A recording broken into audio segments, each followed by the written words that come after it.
Eu nunca imaginei que minha própria mãe e minha irmã fossem capazes de me trair da pior forma possível. Durante toda a minha vida, eu fui deixada de lado, como se não tivesse valor algum. Mas nada me preparou para o que aconteceu quando elas decidiram roubar de mim, planejando tudo juntas, como se eu fosse apenas um obstáculo no caminho delas. Eu poderia ter me calado, como fiz tantas vezes no passado, mas dessa vez resolvi lutar. Reuni provas, enfrentei acusações cruéis e vi a verdade explodir no tribunal diante de todos. Foi nesse momento que percebi que minha vida nunca mais seria a mesma. Olá, seja bem-vindo ao canal Histórias Surpreendentes. Curta e se inscreva nesse canal, aproveite e ative as notificações. Comente aqui de qual cidade você está assistindo, vou adorar saber e deixar um coração no seu comentário. Desde cedo aprendi o peso de viver à sombra de alguém. Enquanto crescia, percebia que cada gesto meu parecia invisível diante da presença radiante da minha irmã. Não importava o quanto eu me esforçasse, as notas altas, os prêmios na escola, as conquistas silenciosas, nada era suficiente para ganhar um olhar orgulhoso da minha mãe. Esse olhar estava sempre reservado para minha irmã, como se ela fosse a verdadeira filha, e eu apenas um acessório inevitável dentro da família. Com o tempo, aprendi a conviver com essa indiferença. Fingir que não doía virou parte da rotina. Mas existiam momentos em que a ferida queimava mais forte, os aniversários esquecidos, os elogios seletivos, a proteção incondicional dedicada à minha irmã mesmo quando ela errava. Eu, por outro lado, era chamada de ingrata, fria, distante. A verdade é que eu só tentava sobreviver dentro de uma casa onde o afeto era distribuído de forma desigual. Por isso, quando minha mãe me procurou pedindo R$ 25.000 para bancar o casamento da minha irmã, senti uma mistura de indignação e incredulidade. Nunca me pedirá nada parecido, nunca se importara com as minhas necessidades, e agora, de repente, eu deveria abrir mão de minhas economias para sustentar uma festa que celebrava justamente a filha preferida? Recusei com firmeza, mesmo sabendo que minha decisão seria interpretada como egoísmo. No dia seguinte, porém, o choque veio maior. Conferindo o extrato do cartão de crédito, percebi transações altíssimas, ligadas a buffet, decoração, vestidos, convites luxuosos. Meu coração acelerou, minha mãe havia usado meus dados sem minha permissão. O cartão estava em meu nome, mas quem gastara era ela, e o valor total coincidia exatamente com o que havia pedido. Senti o chão se abrir sob meus pés. Não era apenas uma escolha de favoritismo, era um crime cometido contra mim. Fiquei paralisada por algumas horas, sem acreditar. Mas depois, uma determinação que eu não sabia que existia tomou conta de mim. Pela primeira vez, decidi não me calar. Coletei provas, imprimi os extratos, reuni capturas de tela das confirmações de compra. Dirigi-me à delegacia e registrei a ocorrência, com as mãos tremendo e a mente em chamas. Não era fácil denunciar a própria mãe, mas eu já não via outra saída. Se eu permanecesse em silêncio, estaria confirmando o papel de eterna vítima, aquela que aceita tudo calada. A reação da família foi cruel.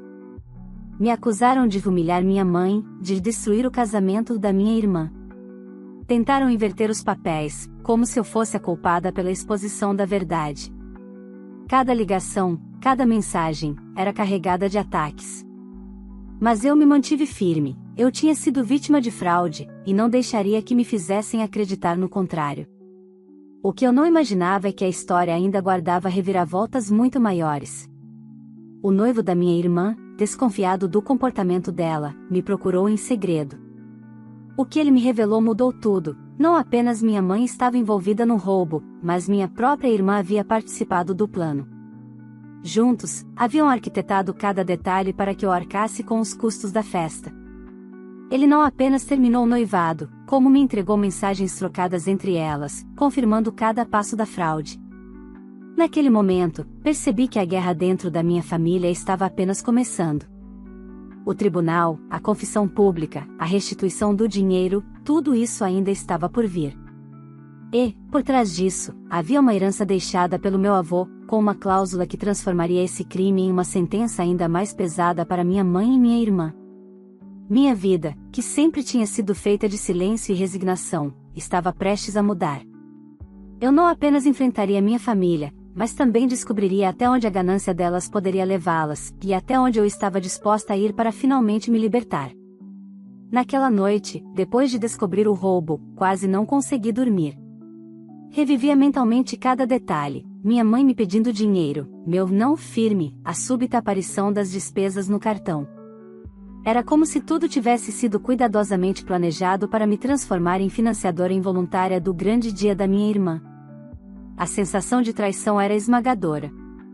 Na manhã seguinte, fui trabalhar como se nada tivesse acontecido. Eu não queria mostrar fraqueza, não queria que meus colegas percebessem o turbilhão dentro de mim. Mas cada notificação do celular parecia um soco no estômago. Mensagens da minha mãe, cheias de justificativas absurdas. Ela dizia que tinha feito pelo bem da família, que eu estava sendo dura demais, que eu iria se arrepender de levar aquilo adiante. A cada palavra, a raiva aumentava. Foi nesse dia que tomei a decisão definitiva, eu não deixaria isso passar. Reuni todos os extratos, organizei as provas em pastas separadas e até fiz um relatório simples com as datas das compras, os valores e os comprovantes digitais. Quando finalmente entreguei tudo na delegacia, senti o peso do mundo sair dos meus ombros. Ao mesmo tempo, a dor de estar denunciando a própria mãe me cortava por dentro. Mas eu sabia que não havia volta, ou eu assumia o controle, ou passaria a vida inteira sendo esmagada pela manipulação. As primeiras reações vieram rápidas.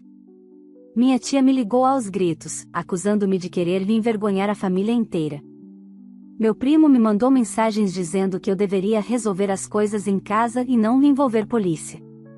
Até meu pai, que sempre se manteve distante, apareceu no meu trabalho dizendo que eu estava exagerando. Foi doloroso perceber que, para todos eles, o problema não era o crime cometido contra mim, mas sim o fato de eu ter ousado denunciar.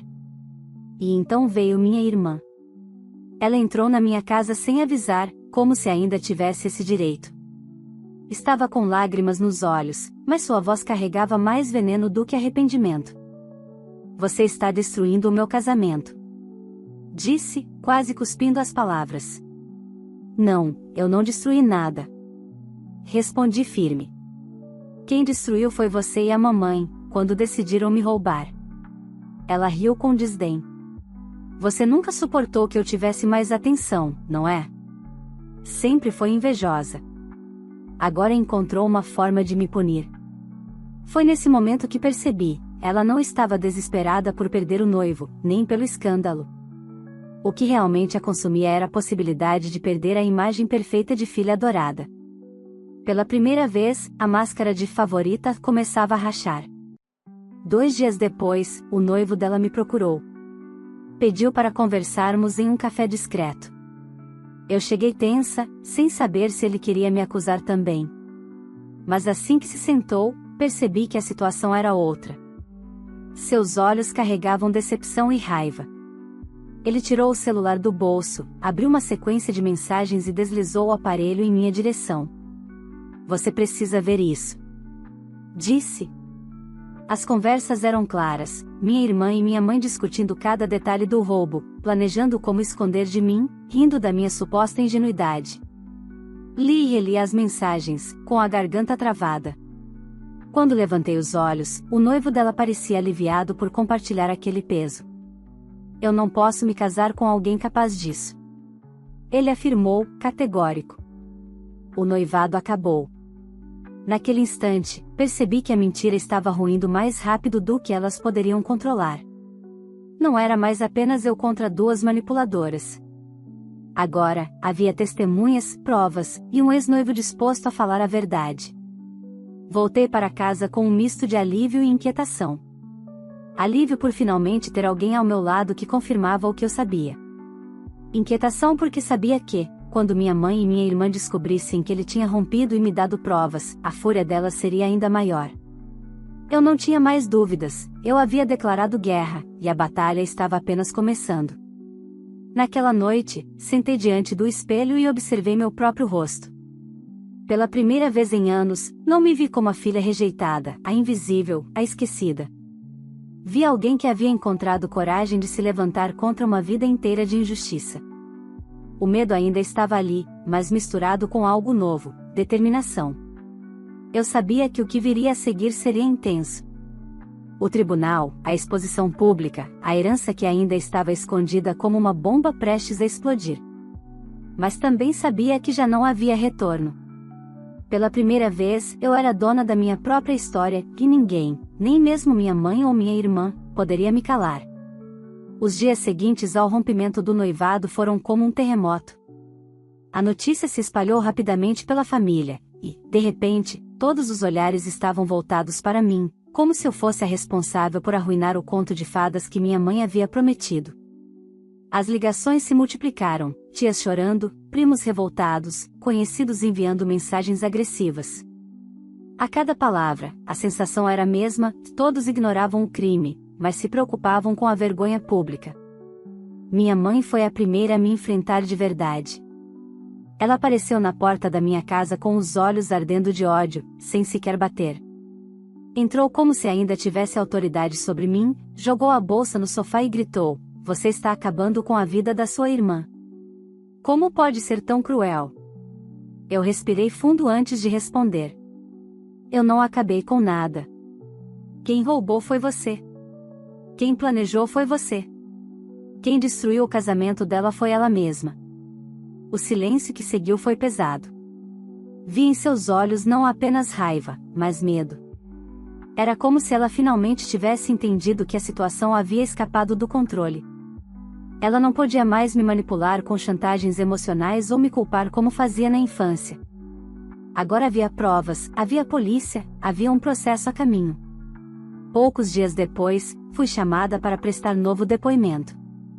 O investigador responsável me recebeu com seriedade, já com as mensagens do ex-noivo anexadas ao inquérito. Ele me explicou que o caso ganhava proporções maiores, porque não era apenas um roubo de cartão de crédito, mas fraude qualificada em conjunto. Minha mãe e minha irmã estavam sendo oficialmente investigadas como cúmplices. Ouvir isso foi como um soco e um alívio ao mesmo tempo.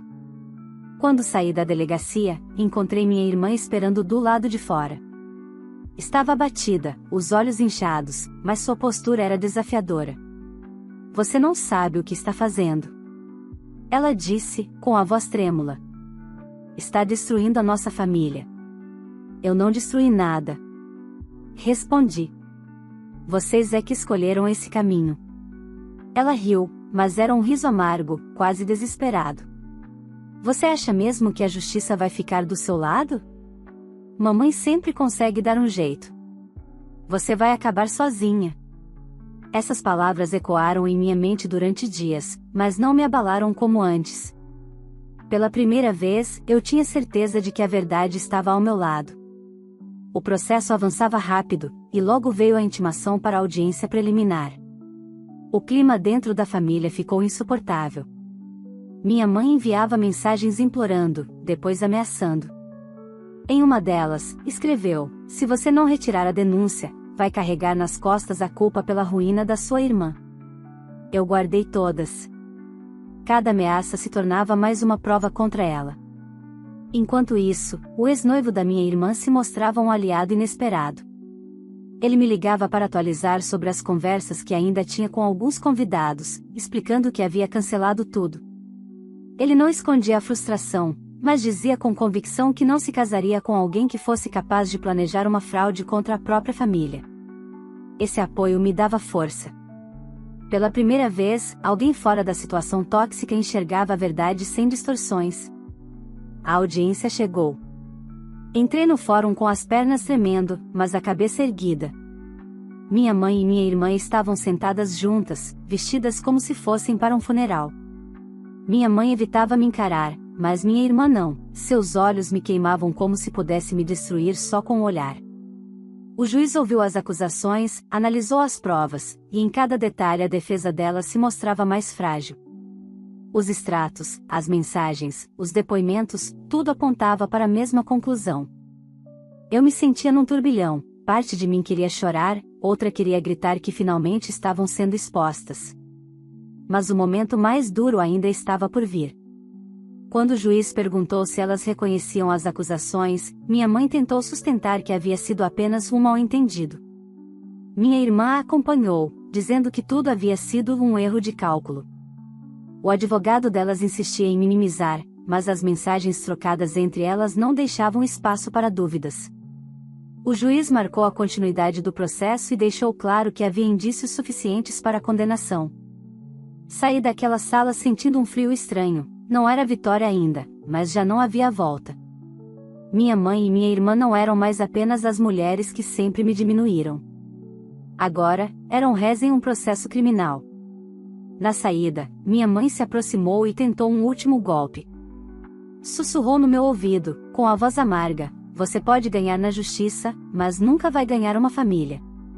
Eu respirei fundo, olhei nos olhos dela e respondi: "Talvez seja justamente isso que eu esteja ganhando agora."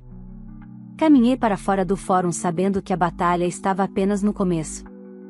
O tribunal, as sentenças e a herança ainda viriam, mas algo dentro de mim já tinha mudado. Pela primeira vez, eu não me sentia a filha esquecida. Eu me sentia alguém que finalmente aprendeu a lutar. O dia do julgamento definitivo chegou mais rápido do que eu imaginava. As semanas que antecederam foram um misto de ansiedade e silêncio pesado. Em casa, eu revisava as provas inúmeras vezes, como se temesse que algo pudesse desaparecer. No trabalho, evitava comentar, mas minha mente estava sempre distante, repassando cada detalhe do processo. À noite, deitava na cama e pensava em como minha vida havia tomado um rumo que eu jamais poderia prever. Estava prestes a ver minha própria mãe e minha irmã no banco dos réus. Na manhã da audiência, o fórum parecia maior, mais frio. Eu entrei de cabeça erguida, mas por dentro minhas mãos tremiam. O salão estava cheio de familiares curiosos e de pessoas que se aproximaram apenas para testemunhar o espetáculo. No canto da sala, minha tia cochichava com outras parentes, me lançando olhares de reprovação. Eu sabia o que pensavam, que eu havia manchado o nome da família. Mas, ao contrário delas, eu conhecia toda a verdade. Minha mãe e minha irmã chegaram juntas, como se fossem uma só. Estavam vestidas com roupas escuras, o rosto abatido, mas ainda havia arrogância em cada gesto. Elas não me cumprimentaram, apenas se sentaram ao lado do advogado, que ajeitava os papéis com nervosismo. A tensão era palpável. O juiz iniciou a sessão. Foram lidos os autos, detalhadas as transações feitas com meu cartão, apresentadas as mensagens entre elas e o ex-noivo da minha irmã. Cada prova era exibida como um tijolo pesado caindo sobre a imagem que elas tentavam sustentar. Eu observei em silêncio, sentindo o coração acelerar a cada confirmação. Quando chegou a vez das testemunhas, o ex-noivo se levantou. Com voz firme, declarou diante de todos que havia terminado o noivado porque não podia se unir a alguém capaz de tramar contra a própria família. Mostrou as mensagens impressas, apontou a participação de ambas no plano e deixou claro que nada havia sido fruto de mal-entendido. Enquanto ele falava, minha irmã se encolhia, os olhos marejados, tentando disfarçar o desespero. O momento mais impactante, porém, foi quando o juiz pediu que elas se pronunciassem. O advogado tentou convencê-las a sustentar a versão de que tudo não passava de equívoco. Mas, pressionadas pelas provas, pela vergonha e talvez pelo medo de uma condenação mais severa, elas quebraram. Primeiro foi minha mãe. A voz saiu quase como um sussurro, mas audível para todos: "Sim, nós usamos o cartão." Eu sabia que era errado. O juiz a encarou com severidade. "Está admitindo que houve intenção de fraude?" Ela fechou os olhos, respirou fundo e respondeu: "Sim." Minha irmã, em seguida, não conseguiu conter as lágrimas. Tentou se justificar, dizendo que havia sido pressionada, que tudo tinha sido ideia da mãe. Mas, no fim, admitiu também que sabia do plano desde o início e que aceitou participar porque não queria um casamento simples. A confissão caiu como uma bomba na sala. Houve murmúrios, olhares indignados, e eu apenas permaneci imóvel, absorvendo o peso daquele momento. Quando ouvi aquelas palavras, uma mistura de sentimentos me dominou. Alívio por finalmente ver a verdade exposta em voz alta, dor por perceber até onde elas haviam ido, e uma estranha sensação de luto. Era como se, naquele instante, eu tivesse perdido de vez a mãe e a irmã que, mesmo falhas, eu ainda buscava amar. O juiz então proferiu a sentença: 4 anos de liberdade condicional, prestação de serviço comunitário e restituição integral do valor roubado. Elas não foram presas, mas a condenação foi dura e pública. E, para completar, a decisão oficializou que o crime configurava fraude contra a própria família, exatamente a cláusula que meu avô havia previsto em seu testamento.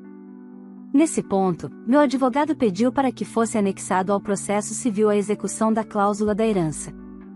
Expliquei ao juiz que meu avô havia estipulado a perda imediata do direito de qualquer herdeiro que cometesse fraude contra outro membro da família. Os R$ 250 mil destinados a ela seriam transferidos integralmente para mim. O impacto foi devastador. Minha mãe levou as mãos ao rosto, incapaz de acreditar. Minha irmã gritou que era injusto, que eu estava roubando o que era dela. O juiz apenas respondeu, seco: injustiça é roubar da própria irmã. O que aconteceu aqui é a consequência das escolhas que vocês mesmas fizeram. Naquele momento, a sala parecia girar. Eu mal conseguia acreditar no que estava acontecendo. Durante anos eu havia me acostumado a ser a sombra, a rejeitada, a que nunca recebia nada. Agora, pela primeira vez, a vida me devolvia em dobro a dor que elas tinham me causado. Quando a audiência terminou, saí sem olhar para trás. Ouvi os soluços da minha mãe, os gritos histéricos da minha irmã, e percebi que aquela família que eu conhecia havia se desfeito de vez. Eu não sentia vitória, mas uma espécie de paz amarga. Elas tinham cavado o próprio buraco, e eu apenas deixei que caíssem dentro dele. No fundo, eu sabia, aquilo ainda não era o fim. O dinheiro da restituição e a herança trariam novas feridas. E, de alguma forma, minha mãe ainda tentaria se reaproximar, usando a culpa como arma. Mas eu estava diferente. Agora, eu sabia me defender. Depois do julgamento, pensei que finalmente teria paz. Mas estava enganada. O silêncio dos primeiros dias logo deu lugar a uma tempestade de mensagens, ligações e visitas inesperadas. Minha mãe e minha irmã não aceitavam o veredito, nem a condenação, muito menos a perda da herança. Para elas, eu ainda era culpada por ter colocado a própria família na lama. Certa manhã, acordei com batidas fortes na porta. Era minha mãe. Estava abatida, mas a raiva queimava em seus olhos. Você conseguiu o que queria, disse, sem sequer respirar fundo. Tirou o dinheiro da gente, nos humilhou diante de todos. Mas lembre-se, o sangue que corre nas suas veias é o meu. Você nunca vai deixar de ser minha filha, e eu nunca vou deixar você esquecer o que fez. Fechei os olhos por um instante, tentando conter a fúria. Depois respondi, calma, eu não fiz nada além de me defender. O que aconteceu foi consequência das escolhas de vocês. Ela riu com desprezo. Você acha mesmo que vai ser feliz com esse dinheiro amaldiçoado? A justiça pode ter ficado do seu lado, mas a vida vai cobrar. Foi embora batendo a porta, como fazia quando eu era criança. Mas agora o impacto já não era o mesmo. Não era mais a mãe autoritária que decidia meu destino. Era apenas uma mulher que se recusava a assumir as próprias falhas. Minha irmã também não demorou a aparecer. Diferente da minha mãe, ela tentou outra tática, a da súplica. Eu errei, eu sei, disse entre lágrimas. Mas você não pode me deixar sem nada. Eu não tenho para onde ir, perdi meu noivo, perdi meus amigos. Você é minha irmã, deveria me ajudar. Senti um nó na garganta. Parte de mim queria acreditar no arrependimento dela, mas bastava olhar em seus olhos para perceber que ainda havia manipulação escondida por trás da fragilidade. Eu já ajudei demais, respondi firme. Não vou carregar suas escolhas nas minhas costas. Ela mudou o tom na mesma hora. As lágrimas secaram, e um sorriso amargo tomou conta de seu rosto. Pois saiba que vou fazer da sua vida um inferno. Você não conhece metade do que sou capaz. Essas palavras ecoaram em minha mente por dias, mas em vez de me enfraquecer, serviram como alerta. Eu precisava ser mais forte do que nunca.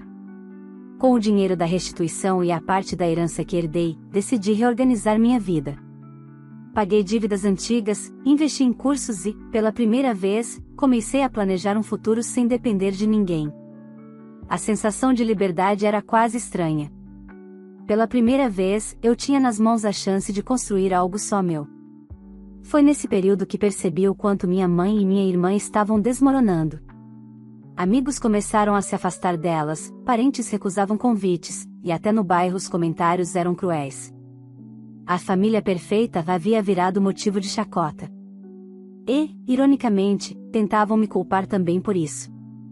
Uma noite, recebi uma ligação inesperada de minha mãe. Sua voz estava mais calma, mas carregada de uma doçura artificial que eu conhecia bem. Filha, podemos conversar? Estou cansada de brigar. Você sabe que tudo o que fiz foi pensando em vocês duas. Ri sozinha antes de responder. Pensando em nós? Ou pensando em manter a imagem que sempre foi mais importante do que eu? Ela suspirou, e por um momento pensei que confessaria algo diferente. Mas, em vez disso, disse: só quero que você volte para casa. Sem você, a família nunca vai ser completa. Desliguei sem responder. Já não havia espaço para recaídas. Apesar de tudo, não era fácil lidar com o vazio que ficou. Eu havia vencido na justiça, mas a vitória tinha gosto amargo. Era duro aceitar que a minha família de sangue jamais seria o que eu sonhei. Por mais que a justiça tivesse feito sua parte, o coração ainda doía.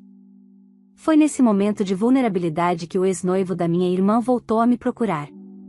Queria apenas saber como eu estava, mas nossa conversa se estendeu. Ele me disse que se afastou de toda aquela confusão porque também havia se sentido traído, usado como peça de um espetáculo.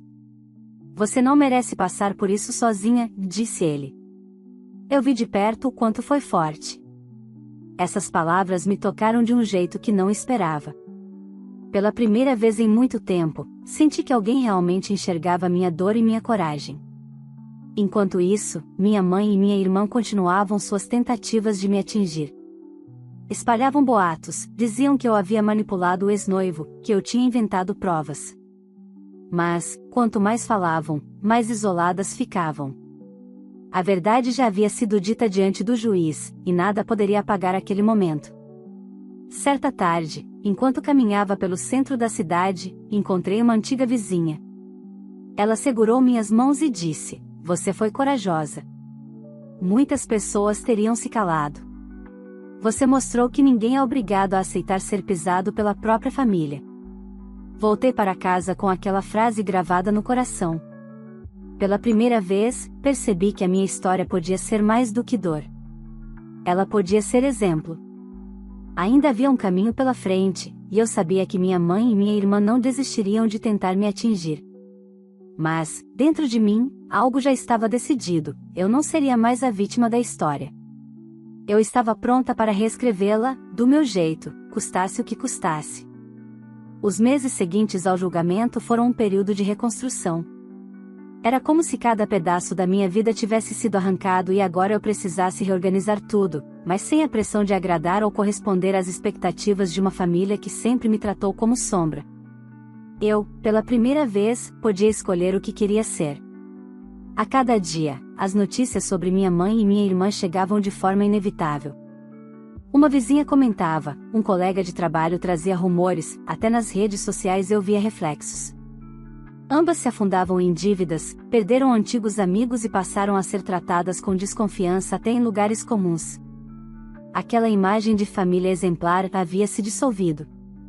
Minha mãe tentava, de todas as formas, convencer os outros de que tudo não passará de uma armação minha, mas as provas já tinham falado mais alto. E minha irmã, cada vez mais isolada, parecia vagar em busca de alguém que ainda acreditasse em sua versão. Eu, por outro lado, comecei a trilhar novos caminhos. Com parte da herança e a restituição, investi em um pequeno negócio que sempre sonhei ter, mas nunca imaginei possível. O medo de falhar existia, mas a sensação de independência era maior. Cada decisão era minha, cada conquista também. Descobri que, quando deixamos de viver para agradar os outros, finalmente encontramos força para realizar o que parecia impossível. Não foi fácil. Houve noites em que chorei sozinha, lembrando da infância, tentando entender em que ponto minha mãe havia decidido me transformar na vilã da própria vida. Também houve dias em que quase me deixei abalar pelas palavras amargas dela, pelas acusações e tentativas de manipulação. Mas, nesses momentos, eu lembrava de algo: não era mais a menina invisível que aceitava calada. Eu havia rompido o ciclo. Um dos pontos de virada aconteceu quando recebi um convite inesperado. O ex-noivo da minha irmã me procurou novamente, dessa vez para compartilhar um projeto profissional. Ele queria abrir uma empresa na área dele e acreditava que eu poderia ser parceira na gestão. Hesitei, temendo que fosse apenas piedade, mas logo percebi que sua proposta vinha acompanhada de respeito genuíno. Trabalhamos juntos e, aos poucos, nossa parceria se transformou em amizade verdadeira. Com o tempo, percebi que ele não apenas acreditava em mim, mas também me ajudava a acreditar em mim mesma. Enquanto isso, minha mãe tentou um último movimento. Enviou uma carta longa, cheia de lembranças da infância, pedindo que eu não deixasse de ser filha. Dizia que estava arrependida, que queria reconstruir a relação. Por alguns dias, pensei em responder. Mas, ao reler a carta, percebi que não havia reconhecimento real do que tinha acontecido. Ela não pedia perdão pelo roubo, nem pela manipulação. Apenas lamentava a perda da imagem que sempre cultivou. Entendi, então, que não era mim que ela queria de volta, mas a versão submissa que já não existia. Guardei a carta em uma caixa e segui em frente.